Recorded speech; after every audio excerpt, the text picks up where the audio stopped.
Para a nação, montou o acampamento. Para um homem, cavalos, carros e um grande exército. Por que, rei? Um crente que ora é mais perigoso que uma nação inteira. Um íntimo de Deus é mais perigoso do que uma nação inteira em pecado. Parece que a rainha da Inglaterra conhecia esse texto, porque ela disse que temia mais um crente de joelho do que o exército mais poderoso contra a sua nação. Pastor Sena, meu muito obrigado. Através da sua vida, eu estou tendo o privilégio de poder ministrar a esta linda igreja. Querido, por favor, abra comigo sua Bíblia, segundo livro dos Reis, capítulo de número 6 e 7. Eu quero falar subordinado ao tema graça, juízo e providência. Graça, juízo e providência. Estou conseguindo me ouvir melhor. Muito obrigado à equipe aí do som. Segundo livro dos Reis, capítulo 6. Quero ler com vocês a partir do versículo 8, se possível.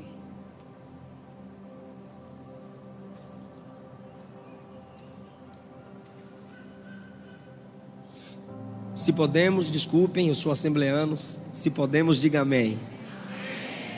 A partir do versículo 8 diz: o rei da Síria fazia guerra a Israel e consultou com seus servos dizendo: em tal e em tal lugar estará o meu acampamento. Isso aqui é o rei da Síria falando aos seus servos de confiança onde estabeleceria o seu acampamento para pegar Israel de surpresa no momento de guerra.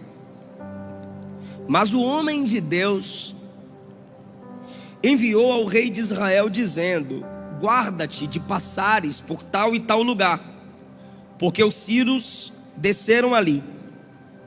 Pelo que o rei de Israel enviou àquele lugar de que o homem de Deus lhe falara e de que o tinha avisado, e se guardou ali não uma nem duas vezes.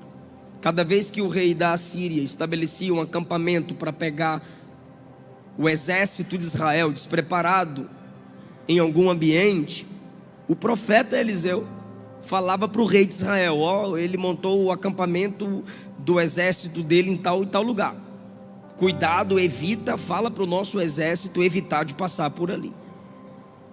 Versículo 11. O rei se turbou, ficou perturbado com este incidente em seu coração. Chamou os seus servos, uma espécie de conselheiros.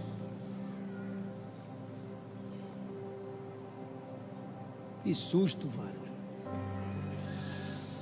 Chamou os seus servos. Ah, tá, é do pastor, ele já mandou buscar os livros dele. Chamou os seus servos e disse: não me fareis saber quem dos nossos é pelo rei de Israel? Ele está se sentindo traído. E um dos seus servos disse: não, ó rei meu senhor, é o profeta Eliseu que está em Israel. Ele faz saber ao rei de Israel as palavras que tu falas na tua câmara de dormir.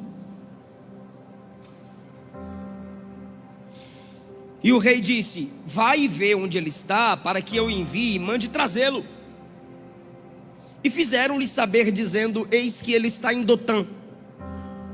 O rei enviou para lá cavalos e carros e um grande exército, os quais vieram de noite e cercaram a cidade.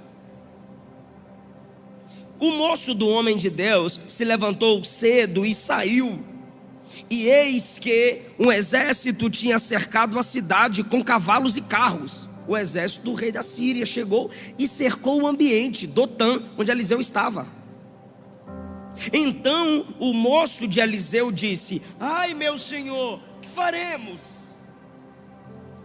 E o profeta o responde no 16: não temas, mais são os que estão conosco do que os que estão com eles.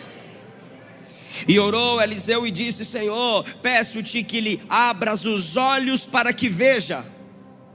E o Senhor abriu os olhos do moço e viu, e eis que o monte estava cheio de cavalos e carros de fogo em redor de Eliseu. 23, para a gente ganhar tempo. Apresentou-lhes um grande banquete. Repete isso. Ficou feio demais. 1, 2, 3. Apresentou-lhes um grande. Repete o próximo. E comeram. E beberam. Muito obrigado. Até aí.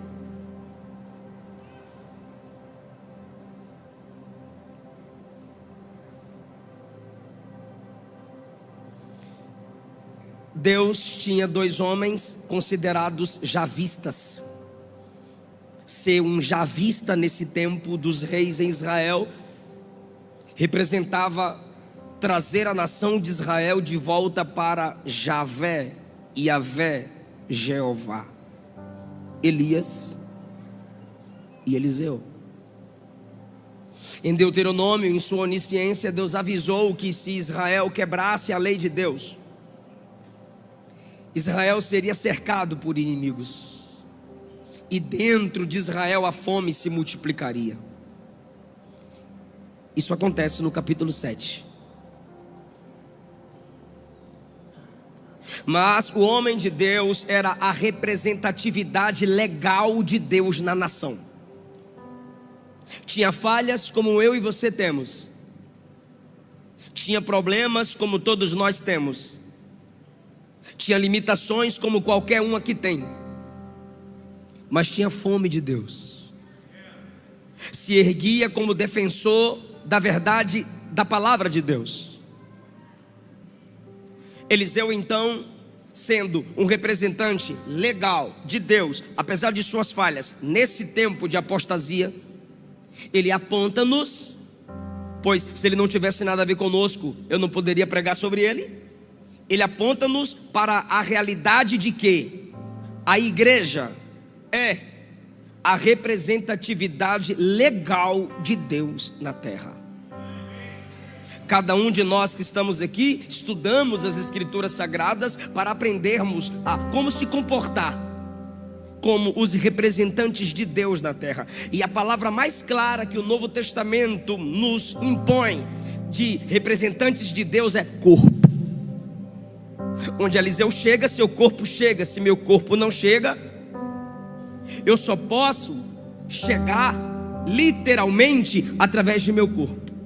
E se eu envio minha esposa, filho, um amigo, o representante, a representante se lembrará de mim. Assim é Eliseu. Ele é o representante de Deus, ou seja, Eliseu faz com que as pessoas se lembrem de Deus. O rei da Síria fez guerra a Israel. Não foi Israel quem se ergueu contra o rei da Síria. O rei da Síria fez guerra a Israel e consultou com seus servos, dizendo: em tal lugar estará o meu acampamento. Por que ele está numa espécie de consulta? Porque ele estava aberto a conselhos dos que lideram com ele a nação da Síria. E eles concordavam com o rei: tá bom colocar o acampamento em tal e tal lugar. O homem de Deus, Eliseu, para proteger a nação de Israel, pois ele representa um Deus que é protetor, envia ao rei de Israel a mensagem: cuidado de passar por tal e tal lugar, em passar por tal e tal lugar, ou evita de passar por esses lugares, porque o exército da Síria, através de acampamentos, agrupamentos, estão ali. O rei de Israel manda verificar. Versículo 10.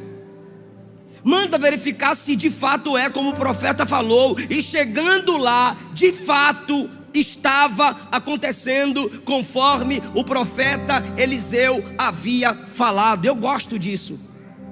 O que, pastor? A verdade de Deus, o evangelho, o cristianismo não teme ser verificado, não teme ser analisado. Um grupo de jovens chamou São Tomás de Aquino e disse: venha ver uma vaca voando, venha ver, uma vaca está voando. Como aqueles que o chamaram eram cristãos, Tomás de Aquino se levantou e seguiu. Eu vou ver a vaca voando, sério, a vaca voando, velho, bora lá. De repente começaram a rir, kkk.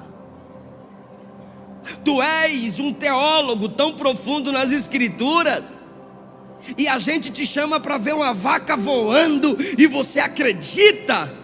E ele disse: foram vocês que me chamaram. E o que tem? Para mim é mais fácil uma vaca voar do que um cristão mentir.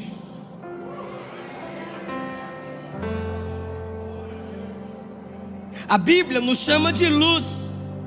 O texto não diz se Deus revelava para Eliseu, mas o texto diz que o que Eliseu falou foi verificado. O texto, não para dar seriedade ao que Eliseu falou, não diz que foi Deus que revelou. Porque hoje em muitas igrejas, os mais mentirosos são aqueles que usam o nome de Deus em suas falsas revelações, e assim o nome da verdade se torna descredibilizado por aqueles que são mentirosos em seu caráter falido.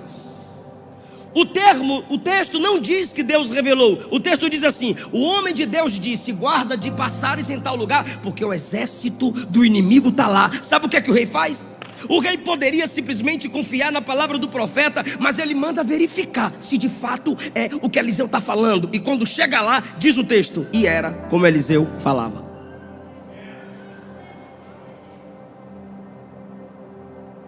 Você não pode baixar o padrão. Você tem a palavra da verdade, foi regenerado pelo Espírito da verdade, foi salvo por Cristo, que é o caminho, vida e verdade. Você precisa não temer que joguem luz sobre você.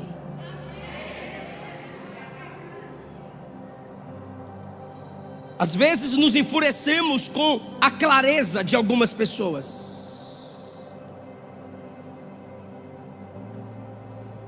E Jesus prefere inimigos declarados do que inimigos disfarçados de amigos. Precisamos ter transparência se queremos representar Deus na terra. E eu desafio qualquer ateu, qualquer teólogo liberal, provar qual religião se entrega à verificação como o cristianismo. Nenhuma delas se entrega à pesquisa, nenhuma delas se entregam à análise como o cristianismo. Ateus já se tornaram cristãos fazendo pesquisas para criticar o Cristo que servimos e se converteram. Um dos livros mais famosos de ateus que fizeram pesquisa para descredibilizar o evangelho é "E a Bíblia tinha razão".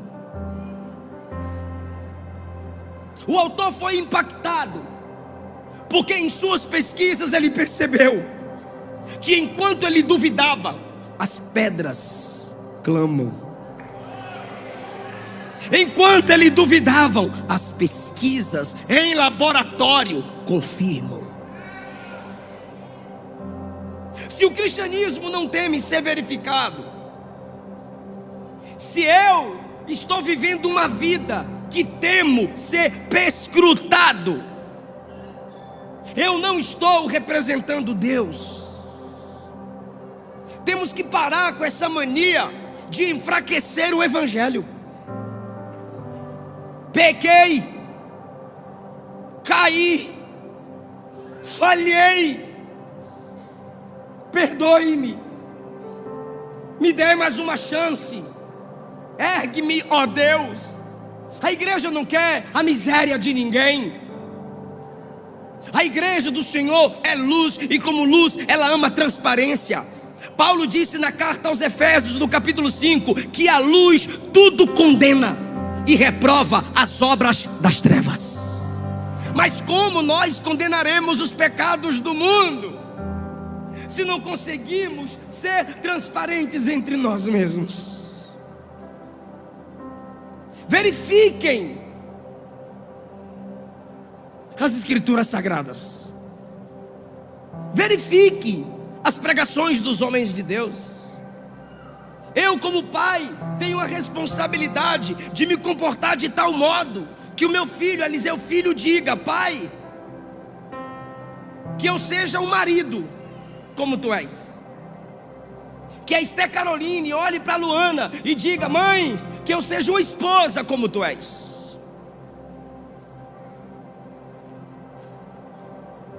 A gente enfraquece o evangelho quando diz: se você for para a igreja, não olhe para as pessoas, olhe para Jesus. A questão é que as pessoas que estão na igreja são representantes de Jesus.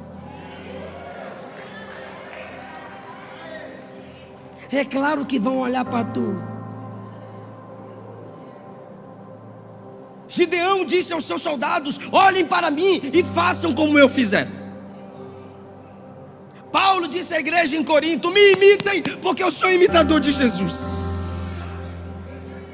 Imagina a gente olhando para o céu e a gente olhando e dizendo: olhe para Jesus. Jesus olhando do céu para cá dizendo: para mim não, para eles, porque meu corpo na terra são eles. Pastor, mas você está dizendo que Deus está querendo perfeição em nós? Não, mas disposição para viver a verdade do evangelho e dizer: pode verificar, não sou perfeito, mas estou me esforçando para que a graça de Cristo me fortaleça nos meus momentos de fraqueza. Tudo que Eliseu falava era verificável. Foi verificado. O rei ficou turbado. Agora um verifica e o outro se turba.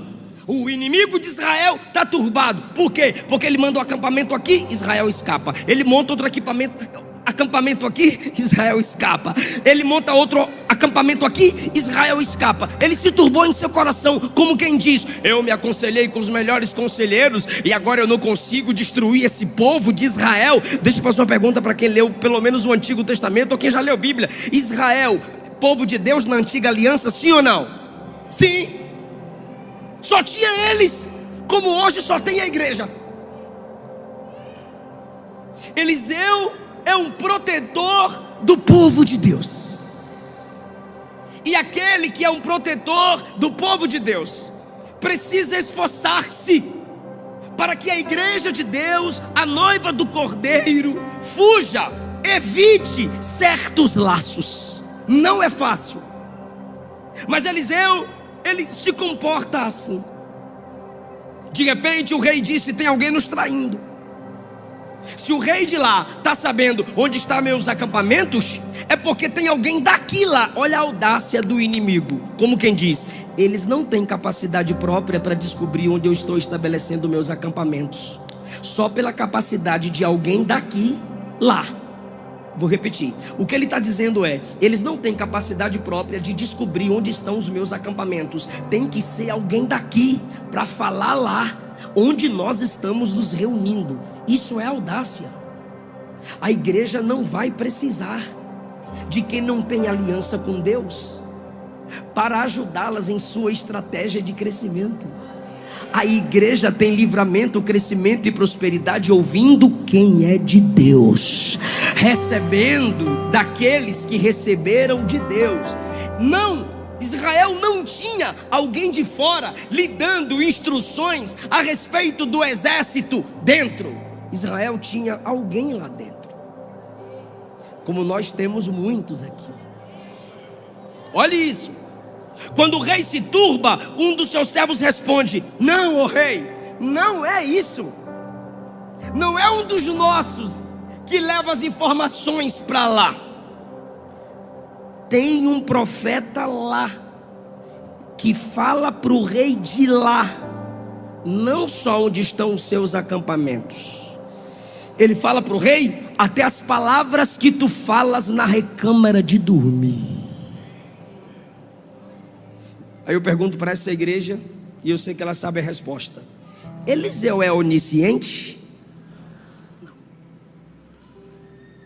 Então, quando o impossível de ser sabido entre os homens é de alguma forma revelado, só um está sendo glorificado. Eliseu tem um ministério dom, diga profeta. Eliseu tem um ministério dom profético, profecia. E o dom de Eliseu agora, o profeta Eliseu, está revelando a onisciência divina. É para isso que servem os dons: manifestar Deus, apresentar Deus, e não o dotado. Quando Paulo trata sobre os dons, 1 Coríntios, capítulos 12 a 14, eu acho interessante que ele trata dos dons, capítulos 12 a 14. Só que entre o 12 e o 14 tem o capítulo 13, onde ele trata do amor. Porque sem o amor, nenhum dos dons do 12 nem do 14 serve. Só que quando ele conclui a listagem dos dons, no capítulo 14, ele diz assim: o ímpio entre vós, o leigo entre vós, com a manifestação dos dons, se prostrará e reconhecerá que Deus está entre vós. A manifestação dos dons é para a glória de quem dá o dom. Então, de modo implícito, o rei está assustado. Como que alguém tem um conhecimento desse? O Deus de Eliseu está sendo revelado aqui. Deus te dá dons. Deus vai te dar dons, mas pelo amor de Deus, em nome de Jesus, por gentileza, a glória é só dele, a honra é só dele. Nunca se esqueça disso.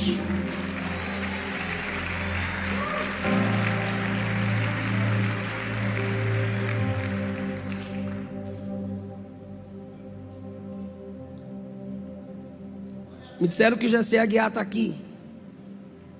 E tem uma música do Jessé que me marcou. Foi por causa dele que eu não desisti.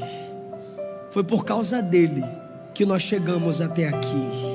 Foi por causa de Jesus que sempre nos conduz. A igreja tem dons, a igreja tem capacidade, a igreja tem a unção, a igreja tem o chamado, mas tudo isso são holofotes para Ele. A honra é dele. Por quê, pastor? Porque dele fonte, por ele processo, para ele destino. São todas as coisas, são todas as coisas. Essa igreja que é cheia dos dons espirituais pode adorar Jesus, pode glorificá-lo, pode dizer: te louvo, te amo pela sua graça concedida a mim. Sabe o que é que o rei diz? Tem alguém com esse tipo de conhecimento? Manda trazer. Manda o exército ir lá agora trazer esse camarada aqui para mim. Eu disse que o tema é graça, juízo e providência. Israel está sendo livrado do inimigo pela graça. Eliseu está sendo usado por Deus para proteger Israel pela graça. Agora, o rei, quando sabe que tem alguém que sabe mais do que todo o seu exército, versículo 14, enviou para lá cavalos, carros e um grande exército. Vem comigo, por favor. Enviou para lá. Ficou feio, diga: enviou para lá. Carros, cavalos e um grande exército. Guarda isso, por favor, por gentileza, em nome de Jesus. Quando o rei sabe que Eliseu está em Dotã, ele diz: manda para lá agora carros. Era eu, mas gostei, valeu. Manda para lá agora carros, cavalos e um grande. Para prender quem? Eliseu. Preste atenção, por favor. O versículo de número 8 diz: o rei fazia guerra a Israel. Israel é uma pessoa ou uma nação? Nação. O rei fazia guerra a Israel e consultou com seus servos. Em tal e em tal, são dois. Em tal e em tal lugar estará o meu acampamento. Contra a nação, ele manda acampamentos, grupos de soldados em pontos estratégicos para prender um profeta, carros, cavalos e um grande exército.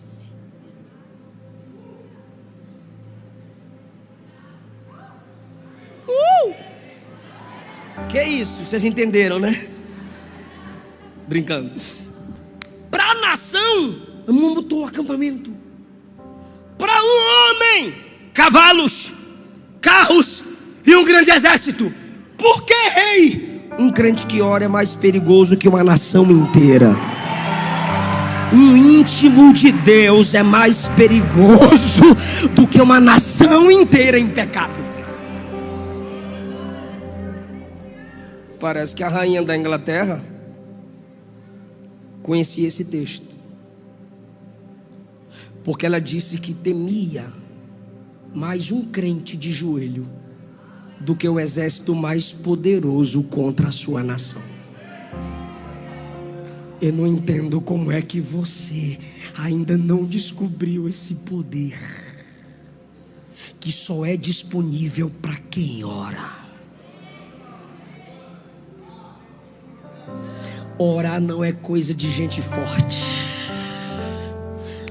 O único forte que orou, por exemplo, se chama Jesus. O resto, de Gênesis a Apocalipse, todo mundo orava, porque eram fracos. Pastor, mas eu conheço uma irmã do manto, eu conheço um profeta canela de Jeová, que olha... Já viu ele orando? Já, pastor. Então chega lá perto, se ajoelha e você vai escutar assim, ó Deus, tem misericórdia de mim. Segura na minha mão, senão eu caio. Segura na minha mão, senão eu não aguento. Todos que oram são dependentes de Deus e escutam de Deus. A minha graça te basta e o meu poder se aperfeiçoa na sua fraqueza.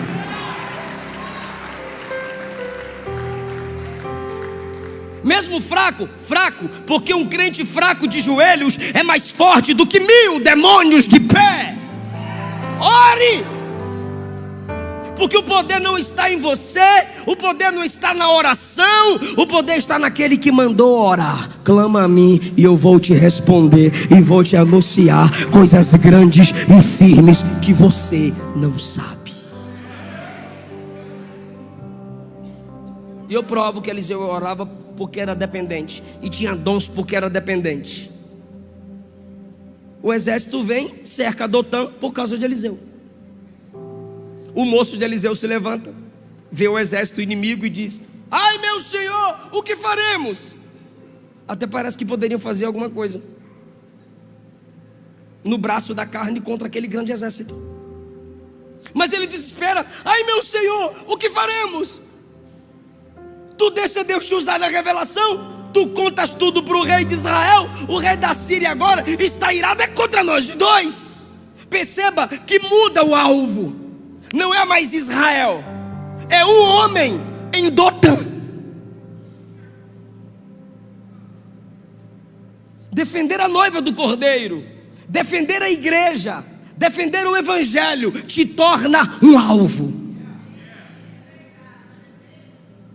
Mas eu carrego um lema comigo que eu aprendi com o pastor Elias Torralbo: sofra eu, mas não sofra a igreja.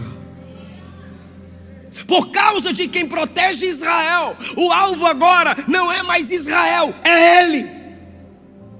O protetor que se deixava ser usado nos dons para defender o povo de Deus é atacado. e o grande exército está lá para prendê-lo e trazê-lo ao rei. De repente, o moço de Eliseu está desesperado, o servo de Eliseu está desesperado. Quando ele diz: ai meu senhor, o que faremos? Conhecimento gera paz.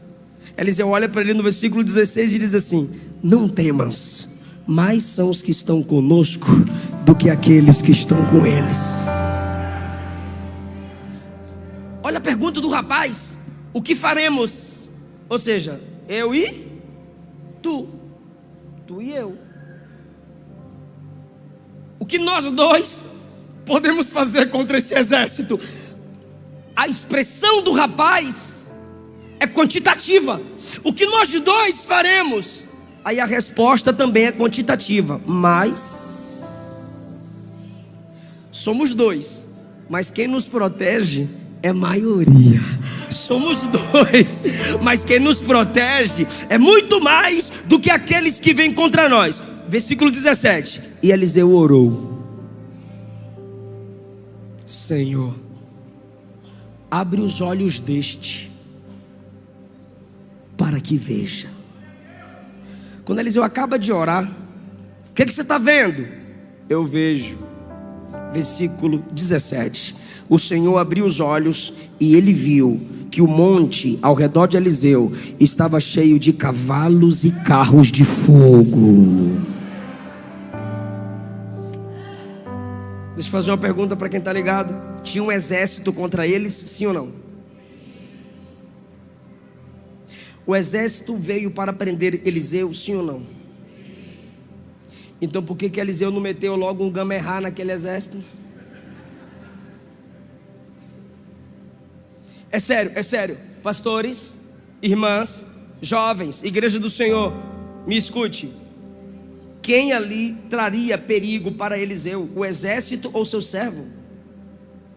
Pode falar. Perigo. O exército.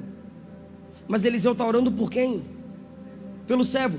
Antes de orar por juízo contra o inimigo, ele pede graça sobre o amigo. Porque mais perigoso de quem vem contra mim é a falta de preparo de quem está comigo.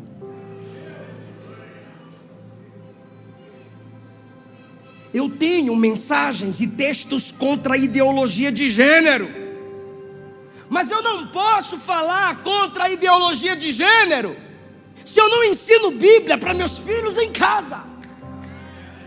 Nós, como igreja, não podemos acusar os pecados lá de fora, se não tratamos os nossos pecados aqui dentro.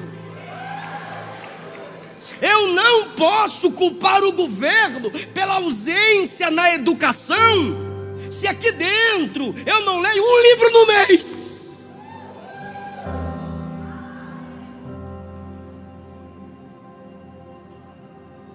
Tem inimigo lá fora, e eles estão preparados.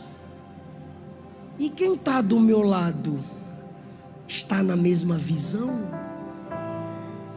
Porque se quem anda contigo não tem a mesma visão que da parte de Deus você tem, ele se torna tão perigoso quanto o inimigo que vem de lá para cá. Senhor, abre os olhos dele para que ele veja. E ele viu o que Eliseu tinha visto. Depois que a graça se manifesta na vida de Geazi, é a hora do juízo contra o mundo. Senhor, olha só que interessante, irmãos. Eu pulei aqui para a gente adiantar a leitura. 18: desceram a ele, a Eliseu, e Eliseu orou ao Senhor. Lembra do que eu disse? Deus usa Eliseu pela graça. Ele ora porque ele é dependente, mas em sua oração, como representante de Deus que somos nós, Deus fere os inimigos de cegueira. Senhor, fere-os de cegueira. E Deus os feriu de cegueira. O mesmo que é canal de abertura dos olhos para quem estava ali, é também canal de cegueira para quem vem contra. Porque o mesmo Deus da graça é o Deus do juízo contra os representantes da graça. Férios, o jovem tem a visão aberta. De vista, ele só viu o exército inimigo. A visão que vem do coração e pelo sobrenatural lhe foi entregue, e ele viu anjos para proteger Eliseu. Mas agora os olhos físicos dos inimigos são fechados. Para quê? Para serem guiados pelo profeta. Eliseu vai até eles e diz assim: venham, me sigam, que eu vou levar vocês até o local certo que vocês devem ir. E Eliseu os levou para Samaria. Sucedeu que dentro de Samaria, Eliseu ora no versículo 20: Senhor, abre os olhos deles para que vejam. E eles abriram os olhos, e quando viram, estavam cercados dentro de Samaria, que faz parte do povo de Israel. Aí o rei de Israel olha para Eliseu e fala assim: podemos matá-los? E Eliseu disse: não vai matar não. Vai fazer o quê? Vocês leram comigo: dá um grande banquete para eles. Vieram prender o profeta, estão fazendo guerra contra Israel. E quando o exército que quer fazer guerra contra Israel e quer prender o profeta está dentro do ambiente que estão ali o povo do Senhor e o profeta, ele diz: não mata não, não mete a espada no bucho não.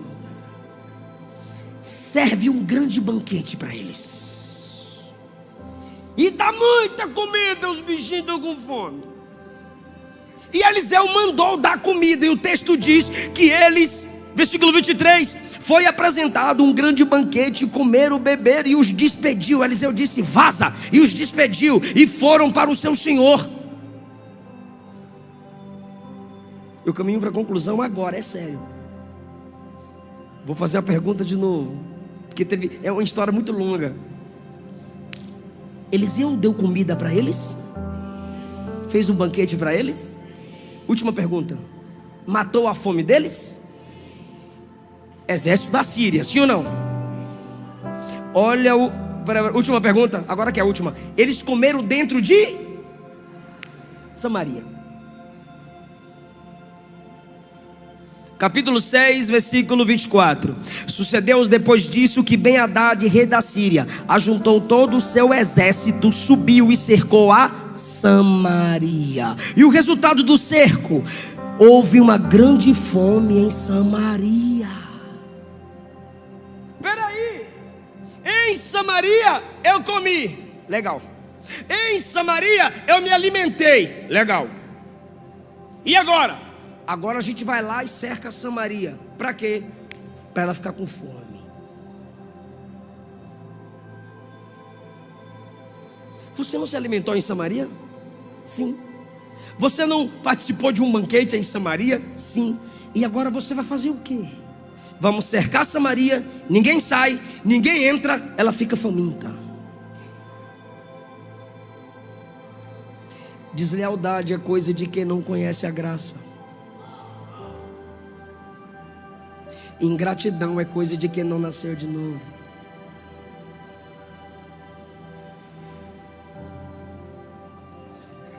Quando a fome chegou, uma mulher olhou para o rei, está aí, capítulo 6. Olhou para o rei e disse assim: ó, ontem nós comemos o meu filho, hoje é o dia de comer o filho dela. E ela escondeu o filho dela. Eu não estou achando o filho dela para comer, rei. Canibalismo em Israel, por causa do ventre, estão abrindo mão do amor à palavra de Deus e aos seus próprios filhos. Estão quebrando princípios na dificuldade.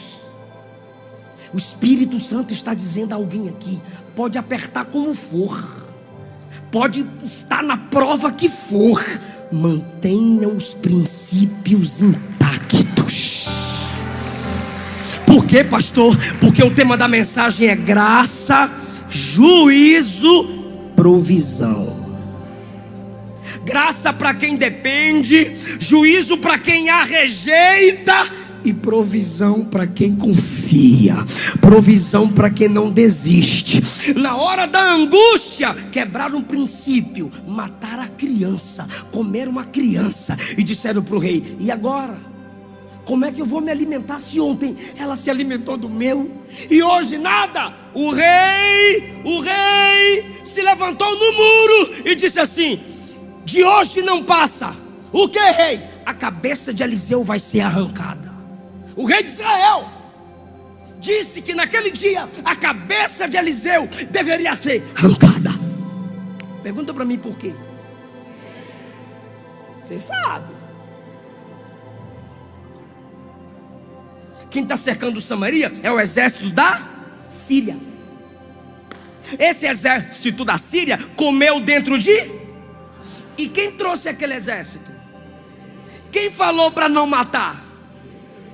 E agora o exército que ele não deixou matar e que ainda deu comida, está lá, sem deixar com que entre comida na cidade.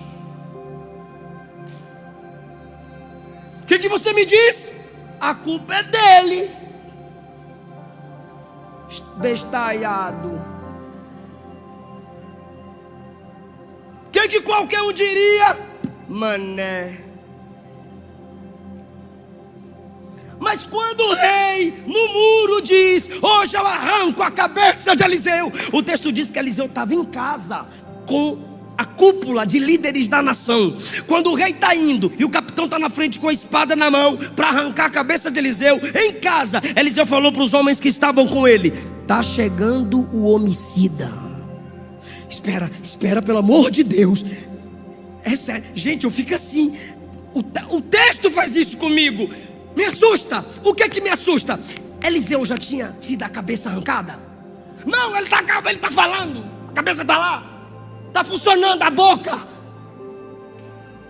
O rei só falou que iria matar, mas não havia matado. Mesmo assim, ele já chama o rei de assassino, homicida. Mas você só é assassino quando você mata. O rei não matou, pastor. Então por que Eliseu o chamou de assassino? Por revelação divina, depois que ele havia falado que ia matá-lo. Porque suas palavras revelam o seu caráter. A Bíblia não separa caráter de palavras. Não, pastor, nem sempre. Eu rasgo a Bíblia e fico com tu, inspirado, sagrado. Provérbios não separa palavras de caráter. Efésios diz que minhas palavras revelam o meu caráter. Efésios 5. O que eu tenho que fazer, pastor? Cuidado com suas palavras. Você nunca falará aquilo do qual seu coração não está cheio. Ele já é homicida. E isso é juízo de Deus. Para você entender que você é representante do reino, você não xinga. Você não fala a palavra torpe. Deus não te chamou para amaldiçoar quem a Bíblia não amaldiçoa. Está vindo meu homicida. Olha o que Eliseu diz: fecha a porta e empurra a porta com ele e tudo para fora. Espera aí, cadê os anjos? Cadê os cavalos de fogo? Cadê o carro de fogo? Eliseu ia perguntar: não sei, eu não estou vendo. Eu só falo do que eu estou vendo. Profeta que é profeta não inventa. Ele tinha no início do capítulo 6 cavalos e carros de fogo, mas agora ele não está vendo. Se ele não está vendo um exército de anjo, ele diz: fecha a porta, e se ele empurrar, empurra de volta. E os líderes amigos de Eliseu lá, se ele tentar entrar, a gente joga o rei para fora, joga ele para fora com porta e tudo, faz uma prancha e a gente passa por cima. Fé não anula prudência. O rei chega. Quando ele chega, ele amarelou. Aí o que seria assassino falou bem assim: o que a gente pode esperar de Deus? Olha o mal que Deus nos trouxe. Esse mal veio de Deus. O rei virou calvinista. Brincadeira, gente. Mais polêmica, meu Deus. Esse mal foi Deus quem trouxe. Aí Eliseu olhou para ele, capítulo 7. Providência. Amanhã, a estas horas, vai ter farinha, comida, à vontade, para toda a nação de Israel. Providência. Aí o capitão de confiança do rei, olhou para Eliseu e falou assim: se Deus abrisse janela no céu, isso não seria possível. O profeta olhou para ele e falou assim: tu vai ver a comida, mas não vai comer da comida. Sinto muito, no juízo de Deus é assim. Tem gente que só vai ver, mas não vai usufruir. Sabe o que aconteceu? Providência. Tinha 4 leprosos na porta de Samaria. Leprosos. E disseram: se a gente ficar aqui, a gente morre de fome. Não morre? Morre. E se a gente for lá no exército dos sírios que está cercando a gente para deixar a gente com fome? Lá tem comida. Aí um disse: mas eles não são dos nossos. E se nos matarem? Tá, isso é se matar. Mas se não matar nós, a gente come com eles. Verdade, bora ficar nessa possibilidade deles não nos matarem e nos darem comida. Tu vai dar glória, irmão? Amém, então tá bom. Os 4 leprosos, feridos, amarrados para pedaços de carne não caírem no chão, começaram: embora. 4 leprosos dando passos de doente. Capítulo 7, versículo 6. Enquanto eles andavam daqui para lá, Deus gerou lá no exército dos sírios barulho de exércitos. E os sírios disseram: Israel alugou exércitos dos egípcios e dos heteus contra nós, vamos embora. O texto diz: e deixaram roupas, ouro, prata,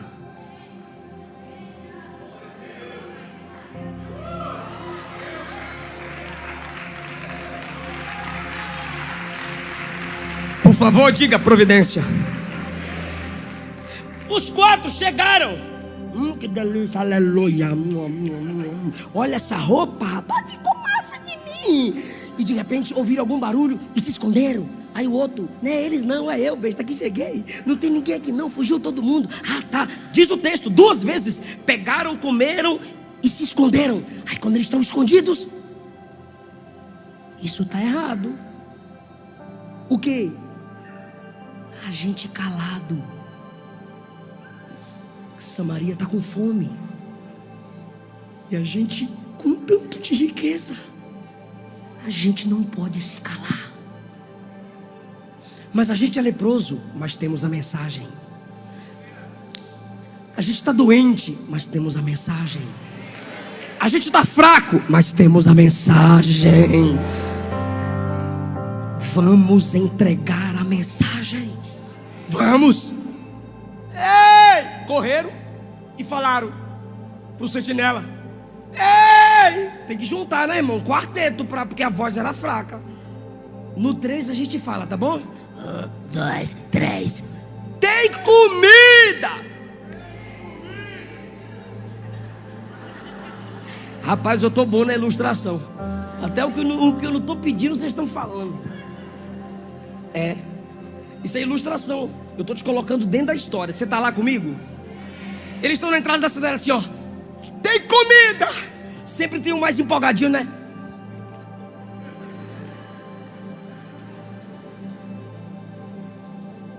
Tem gente que já está pegando.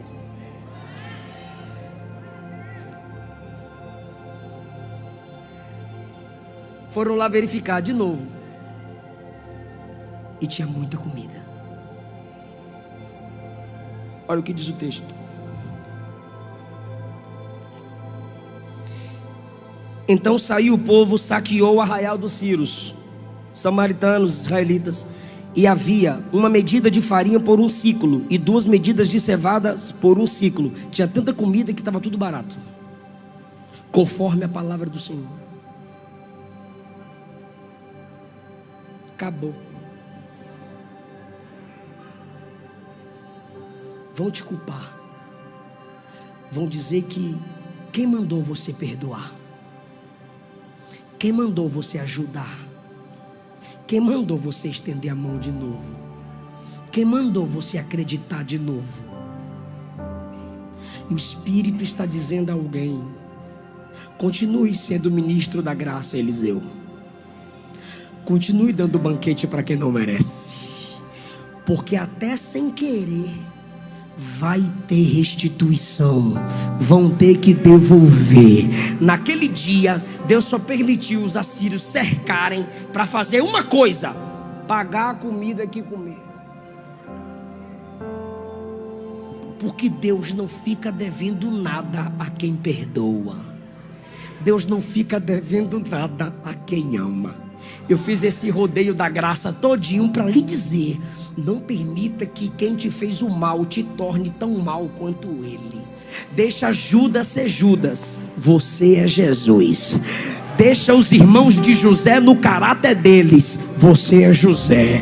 Deixa Saul do jeito dele, você é Davi. Ah, meu Deus, continue, dê banquete, ore, interceda, faça o seu melhor, porque cada um dá o que tem.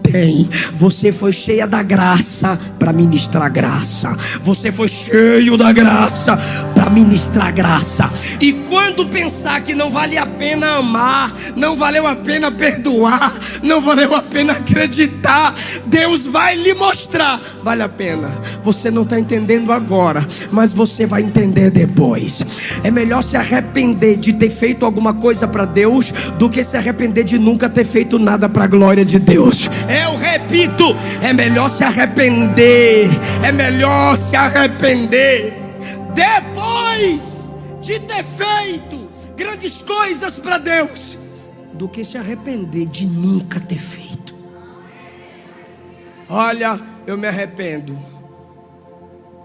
eu ia sofrer menos, eu ia ser menos humilhado.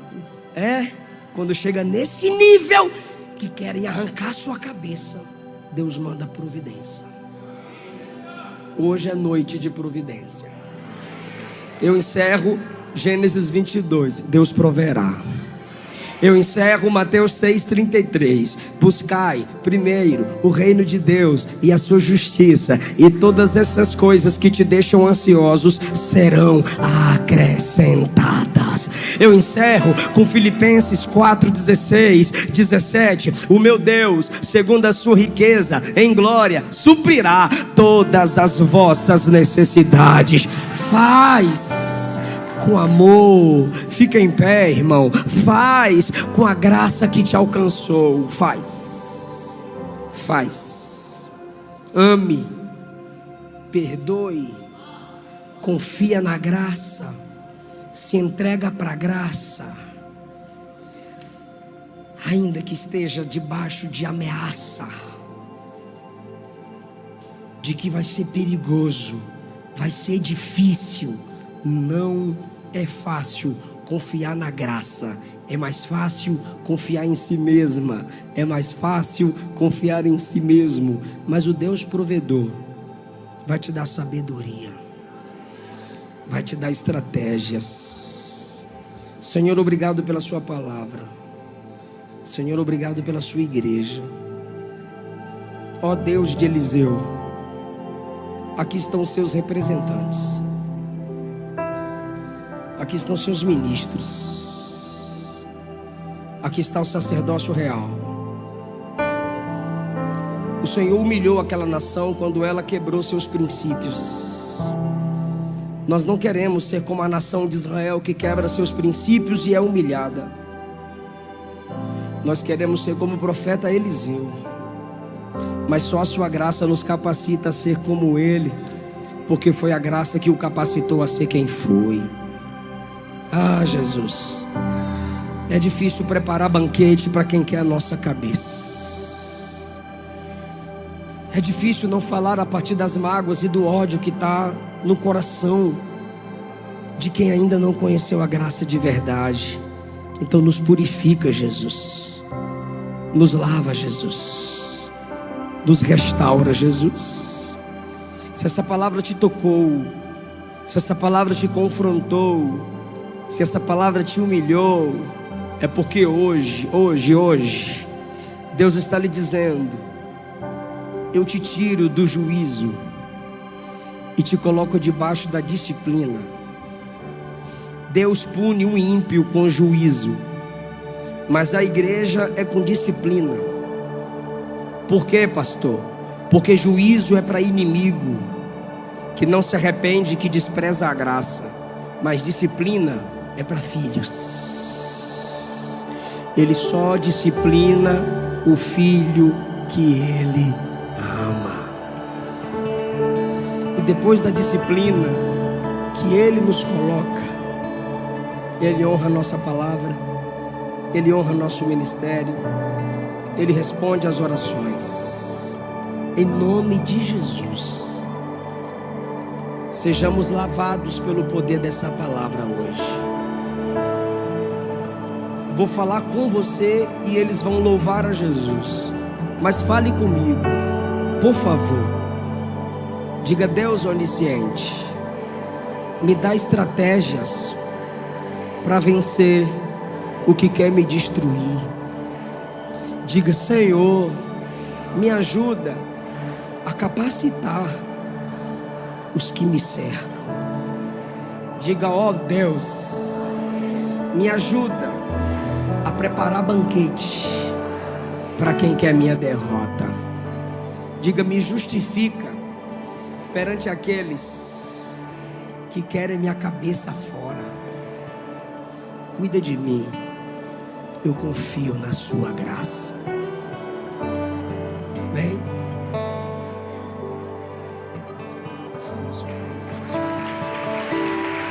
Responde a oração do seu povo, Jesus. Baixe nossos conteúdos gratuitamente. Acesse pelo link na descrição.